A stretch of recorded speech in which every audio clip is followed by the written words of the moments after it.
안녕하세요. 매일 아침 하나님의 말씀과 기도로 하루를 시작하는 체험교회 아침 묵상 시간입니다. 벌써 2월이 마지막 날이 되었는데요.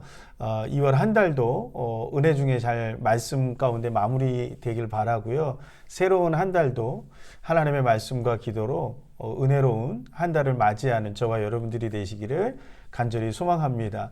오늘의 말씀 함께 읽도록 하겠습니다. 마태복음 18장 21절에서 35절 말씀입니다. 함께 읽겠습니다. 그때 베드로가 나와 이르되 주여, 형제가 내게 죄를 범하면 몇 번이나 용서하여 주리이까? 7번까지 하오리이까? 예수께서 이르시되 내게 이르노니 7번뿐 아니라 7번을 70번까지라도 할지니라. 그러므로 천국은 그 종들과 결산하려 하던 어떤 임금과 같으니 결산할 때에 10,000달란트 빚진 자 하나를 데려오매 갚을 것이 없는지라 주인이 명하여 그 몸과 아내와 자식들과 모든 소유를 다 팔아 갚게 하라 하니 그 종이 엎드려 절하며 이르되 내게 참으소서, 다 갚으리이다 하거늘 그 종의 주인이 불쌍히 여겨 놓아 보내며 그 빚을 탕감하여 주었더니 그 종이 나가서 자기에게 100데나리온 빚진 동료 한 사람을 만나 붙들어 목을 잡고 이르되 빚을 갚으라 하매 그 동료가 엎드려 간구하여 이르되 나에게 참아주소서, 갚으리이다 하되 허락하지 아니하고 이에 가서 그가 빚을 갚도록 옥에 가두거늘 그 동료들이 그것을 보고 몹시 딱히 여겨 주인에게 가서 그 일을 다 알리니 이에 주인이 그를 불러다가 말하되 악한 종아, 내가 빌기에 내가 내 빚을 전부 탕감하여 주었거늘 내가 너를 불쌍히 여김과 같이 너도 내 동료를 불쌍히 여김이 마땅하지 아니하냐 하고 주인이 노하여 그 빚을 다 갚도록 그를 옥졸들에게 넘기니라. 너희가 각각 마음으로부터 형제를 용서하지 아니하면 나의 하늘 아버지께서도 너희에게 이와 같이 하시리라. 아멘. 네. 오늘 우리에게 주시는 이 말씀, 때로는 이 말씀이 우리에게는 좀 억울하기도 하고 좀 불만이기도 한 그런 말씀인데요. 근데 사실 우리가 이 말씀을 따라가다 보면 어떤 말씀을 좀 떠올리게 되냐면 이미 5장과 5장에서 7장까지 했던 그 말씀들이 우리가 좀 생각나게 되는데, 산상수훈에서 했던 예수님의 그 가르침들을 좀 다시 떠올리는 그것을 느끼게 되는 그런 말씀이기도 합니다. 그럼 내일은 3.1절이거든요. 그러니까 3월 1일이고 주일이고 또 3.1절이기도 합니다. 3.1절 하면 떠오르는 게 어떤 것이죠? 많은 사람들이 3.1절 하면 비폭력 무저항을 떠올리게 됩니다. 특별히 3.1운동에서 보여주었던 기독교인들의 모습은 굉장히 좀 우리가 생각하기에 좀 놀랍고 어떻게 저럴 수 있을까 싶을 정도로 대단한 그런 모습들을 보여주죠. 그런데 3.1운동에서 제가 주목하는 것이 하나 있어요. 그거 뭐냐면 공약 3장 중에 최후의 1인까지, 최후의 일가까지 그 누구도 누구를 조롱하지 않고 핍박하지 않고 공격하지 않고 오로지 자유의 외침만이 있을 거라고 그렇게 나와 있는 조항이 있습니다. 그러니까 여기에서 무슨 말이냐면 일본 사람들에 대해서 해를 가하지 않는 거예요. 그리고 일본 사람들을 공격하지도 않고 오로지 우리의 의의를 드러낼 뿐이라는 거죠. 그러니까 여러분, 기독교의 의의는 누군가를 공격하고 누군가를 조롱하고 비난하는 데서 나오는 것이 아니라 그저 나의 의의를 드러낼 뿐이라고 말하고 있는 거예요. 오늘 말씀도 사실 그런 맥락에서 우리가 이해할 수 있는 그런 부분인데요. 오늘 베드로가 예수님께 물었습니다. 주님, 형제가 내게 범죄를 했습니다. 죄를 범했는데 몇 번 정도 용서해 주면 될까요? 라고 물었습니다. 우리가 이제 쉽게 우리 신앙생활 가운데서 가볍게 던질 수 있는 질문이기도 하지만 또한 궁금하기도 한 그런 부분들이죠. 도대체 몇 번까지 용서를 해줘야 돼? 이렇게 얘기했을 때 예수님이 의외의 이야기를 하시죠. 7번 뿐만 아니라 한 7번쯤 용서해주면 되겠습니다. 여기서 7번이라고 하는 것은 인간이 용서해줄 수 있는 어떻게 보면 최대치를 베드로는 이야기한 것 같아요. 그런데 예수님은 7번뿐 아니라 7번을 70번까지도 하라 이렇게 얘기하고 있어요. 그거는요 그냥 용서해 주라는 얘기예요. 더 이상 거론하지 말라는 거예요. 용서해 주고 더 이상 말하지 말라는 얘기. 그러니까 용서해 주라는 거죠. 그러니까 오늘 예수님의 이야기를 한번 우리가 곱씹어서 보면 오늘 하나의 비유를 예수님이 이야기하는 것에서 우리가 좀 이해할 필요가 있습니다. 여러분 우리는요 어떤 존재가 되는 거냐면 우리가 예수 그리스도를 영접하는 순간 우리는 하나님으로부터 용서받는 존재가 됐다라고 하는 거죠.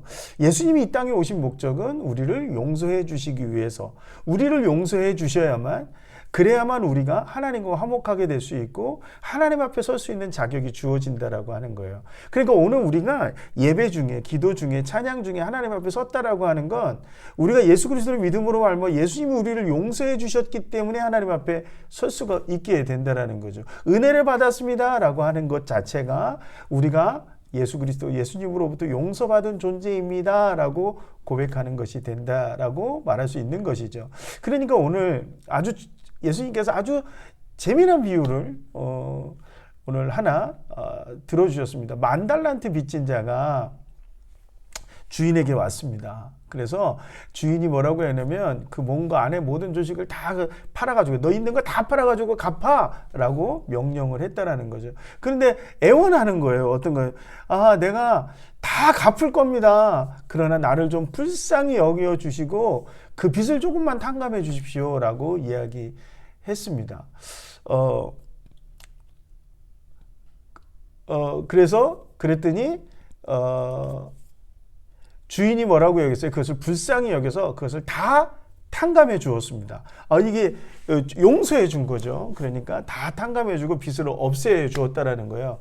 근데 그 종이 나가서 자기에게 100데나리온 빚진 사람을 어떻게 했습니까? 탕감해 주지 않았어요. 빚을 갚으라고 얘기하고 오히려 그를 어떻게 하죠? 옥에 가두어 버렸어요. 빚을 다 갚아야 돼 하고 옥에 가두었어요. 그랬더니 주인이 그제서 그 사실을 알고 이 사람을 어떻게 얘기했으면 악한 종이라고 이야기하고 그 사람을 옥에 가두어 버렸죠. 그렇죠? 그 탕감해 준 그 사람, 탕감받은 그 사람이 자기에게 빚진 사람을 오히려 어떻게 해요? 탕감해 주지 않는 그런 어처구니 없는 일이 일어났잖아요. 여기서 잘 우리가 이해하셔야 됩니다. 우리가 예수님으로부터 용서받았어요. 그런데 용서받은 우리가, 오늘도 예배한 우리가, 오늘도 하나님 앞에 서 있는 우리가 나에게 잘못한 사람을 용서해 주지 못한다라고 하는 것은 그것은 오늘 예수님이 뭐라고 말씀하세요? 하나님을 영접하지 않은 것과 같은 거예요.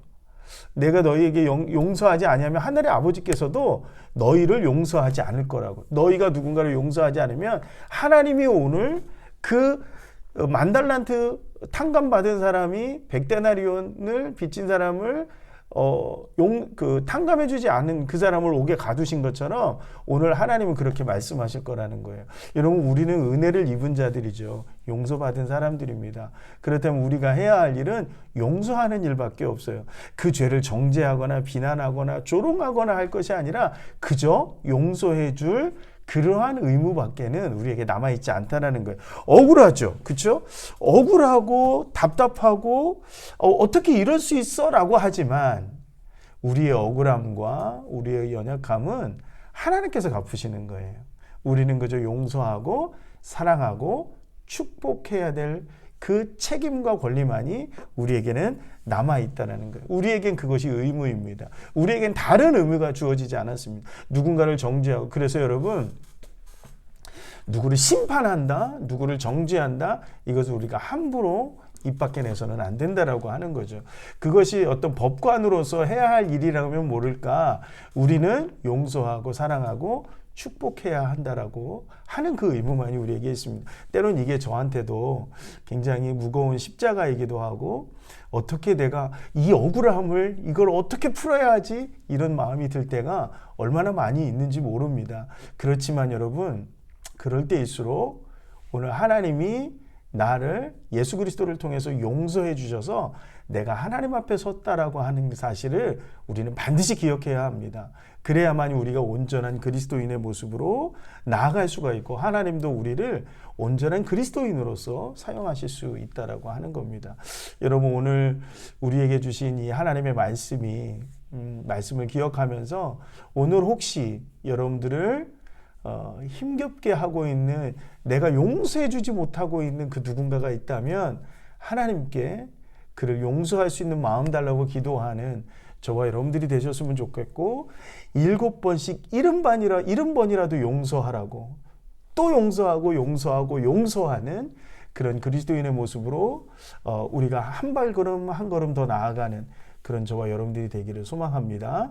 기도하시겠습니다. 사랑이 많으신 하나님, 오늘도 우리에게 귀한 은혜 주셔서 한 달을 잘 마무리하게 하시고 이제 그 마무리를 말씀으로, 기도로 마무리하게 해주셔서 감사합니다. 새로운 한 달을 준비할 때 오늘 용서하는 자가 되는 그러한 그리스도인의 모습으로 서기를 소망합니다. 우리를 용서하시는, 우리의 만 달란트 빚진 자와 같은 그러한 죄, 그거보다 더 큰 죄 가운데에서도 우리를 용서하시고 하나님 앞에 서게 하셨던 것처럼 오늘 우리가 탕감받은 만큼 내가 용서하지 못했던 사람들을 용서하며 그들을 하나님 앞에 인도하는 온전한 그리스도인의 모습으로 서게 하여 주옵소서. 우리가 연약합니다. 7번씩 70번을 용서하기에 너무 연약하지만 하나님, 그것만이라도 용서할 수 있는 하나님의 사람이 되게 하여 주시옵소서. 오늘 하루도 주님 말씀 붙잡고 승리하며 나가기를 소망하오니 하나님 함께하여 주시기를 간절히 기도합니다. 하나님 함께하여 주옵소서. 예수님의 이름으로 기도합니다. 아멘. 오늘 말씀을 붙잡고 이제 기도의 자리로 나가실 텐데요. 특별히 내가 용서하지 못하는 사람이 있다면 오늘 하나님, 내가 그 사람을 용서합니다. 용서하게 해주십시오가 아니라 내가 그 사람을 용서합니다. 하나님, 내 마음속에 이 마음이 떠나가지 않게 해 주옵소서. 이렇게 좀 붙들고 기도하셨으면 좋겠습니다. 그리고 계속해서 우리 체험교회 우리 이동일 목사님 위해서 건강이 빨리 회복될 수 있도록 그렇게 기도해 주시기 바라고요. 특별히 어제 기도 부탁드렸던 함재학 교수님 골수 이식이 잘 마무리가 됐는데 앞으로 2주에서 3주 동안 적응이 잘 끝나야만 완치되어질 수 있다고 합니다. 잘 적응할 수 있는 건강함을 기한 교수님에게 허락해 달라고 기도해 주시기 바랍니다. 이제 기도의 자리로 나가시겠습니다.